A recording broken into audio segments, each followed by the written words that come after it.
Hello and welcome to Rest Indica Mind Maps. We are a repository of around 1000 mind maps which will make your UPSC preparation a cakewalk.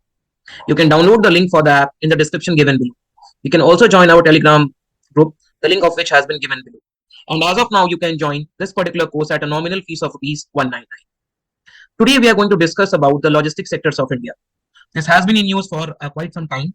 And even if not in news, then this is a very important component of your GS Paper 3 economics part. Okay, so first of all, what is the recent context that we are learning about this particular concept? This is because the Logistics Policy 2022 was announced by the government, the aim of which is to provide quick last mile delivery. Okay, so we are going to talk more about this, but first let us know about that what is the breakdown of certain components in the logistics cost in India. See, what basically logistics cost is. This means that kind of endeavor or the amount of money which you are spending from appropriation of raw material to transporting it to the market. This has got a lot of things involved into it. We will going to learn about each and individual aspect of this in this particular video.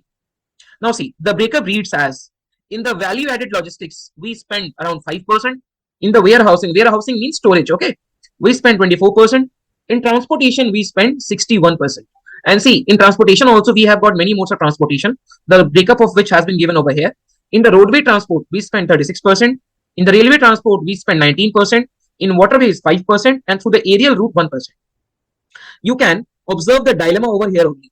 We all very well know that if you are going to transport your goods and services, not services, goods mainly, through railways, then this is cheaper. But still, if you see the breakup, then we transport maximum of our goods through the roadway medium. So this is one of the challenges which we need to counter in the near future. Getting the point? Now, what is the basically logistics cost of India in the total GDP? This is 14% of the GDP, which is very high. OECD nations, their logistics cost is around 7 to 8% of the GDP. And so is the case with China.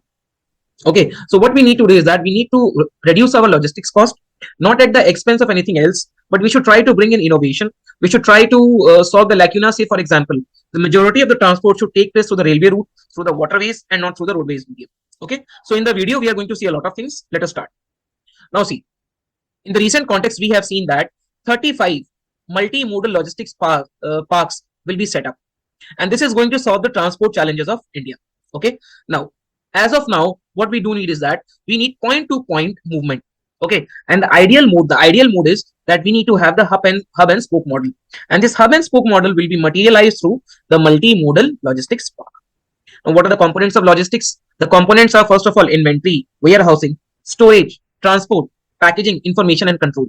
These are the components of warehousing on which we need to have substantial expenditure. Okay, and for decreasing our logistics cost, we need to decrease the expenditure which we do on these particular items. Okay, now the question is that why efficiency is needed? Efficiency is needed because, first of all, see, if you are going to decrease the logistics cost, this will create new market. How it will create new market? By making your goods more competitive. Okay, why more competitive? Because if logistics costs have decreased, then your cost of production decreases. Okay, now this balances regional growth. Cost reduction will lead to cheaper goods, and cheaper goods will enhance your export. Also, interstate trade will increase. Okay, and in totality, this particular industry of logistics, this is a $2 billion industry. So you need to have efficiency in this gigantic proportion of percentage of economic wealth which logistics sector contribute to. Okay, now this also complements one India, one market, where we have the components of ENAP and GST. Okay, now what are the challenges which the Indian logistics sector face? The first challenge is technology, lack of technology. Now, lack of technology on many fronts. Say, for example, in roadways also, we are using such kind of vehicles which are fuel gulping. Okay, still the BS6 norms have not been implemented on a pan-India level. Okay, so we need to improve upon the efficiency of the engines. We need to have the adoption of RFID. RFID means FASTag. I hope all of you must have heard about FASTag. FASTag works on RFID technology. Now see, well, first of all, why was FASTag brought in? Because what we have observed that in the toll collection centers, long queues of vehicles used to stand over there. Why? Because there we used to have manual collection. With the implementation of FASTag and the RFID technology, there is a barcode which is fixed on your windshield, and you need not stop anywhere. A particular camera will scan this QR code, and the toll tax will be collected automatically. So what this will do is that this will reduce the queue. This will reduce the queue and increase the turnaround time. And along with this, what we observe is that the drivers of big vehicles, they don't shut off their engines. So this also lead to a loss of fuel. Okay, so once we have adopted this technology, fuel wastage can also be counteracted. Okay, inefficiency in handling warehousing and storage. Now let me give you a simple example. Okay, let me give the example of Food Corporation of India, FCI.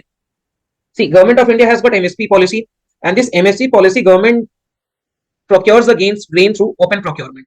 In the open procurement, government cannot deny to any farmer that I won't take your grain. Okay, this leads to over storage in the FCI godowns.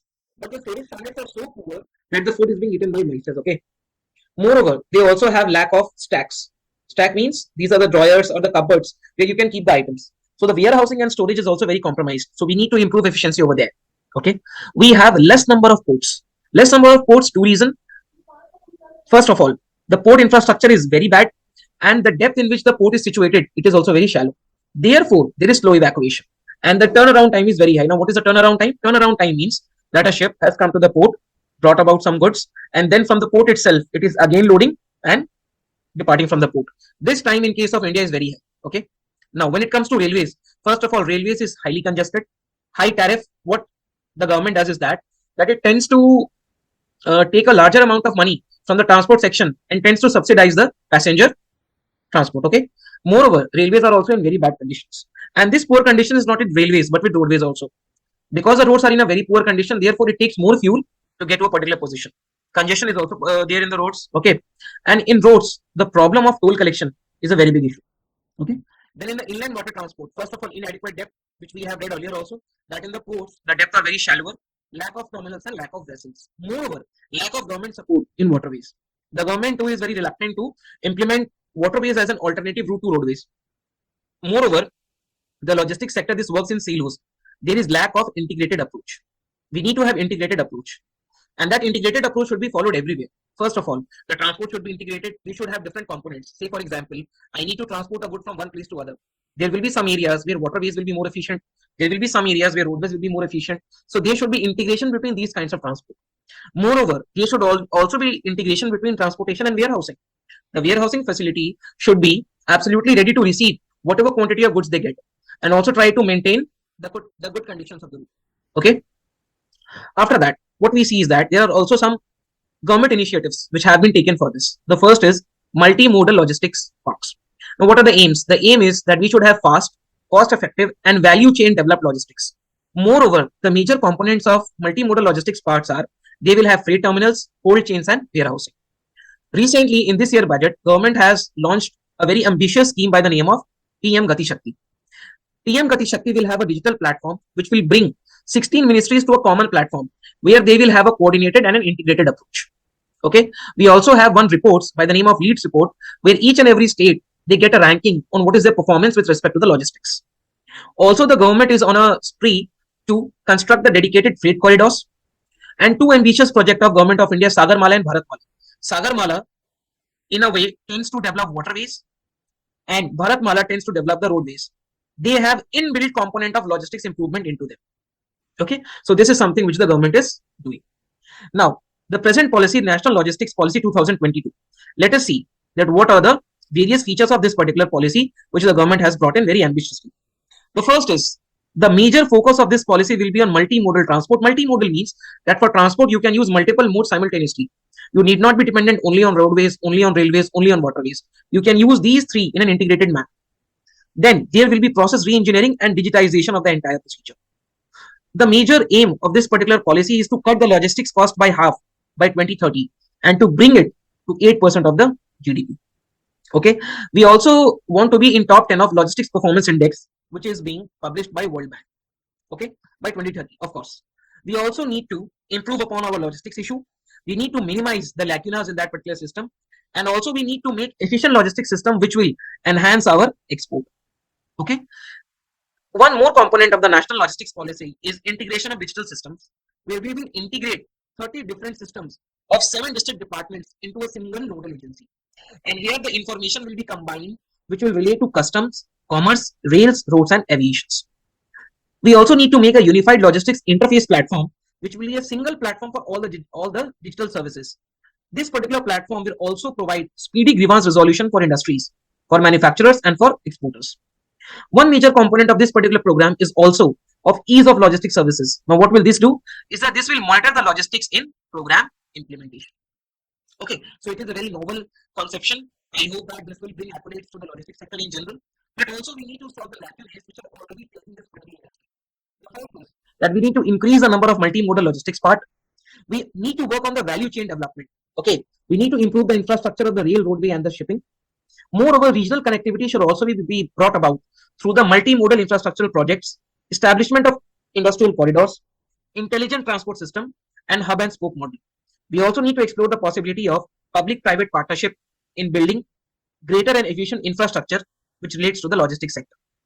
Okay, we also need to digitize this infrastructure, and we need to bring about better regulation, better inventory management, and better warehousing management. So in this way, what we can do is that we can reduce the cost of production, we can reduce the input cost, which will lead to greater profit maximization for the producers, which will lead to increasing exports, and thereby garner valuable forest reserve for the country. I hope you would have understood this lecture. We will meet next time with one more video.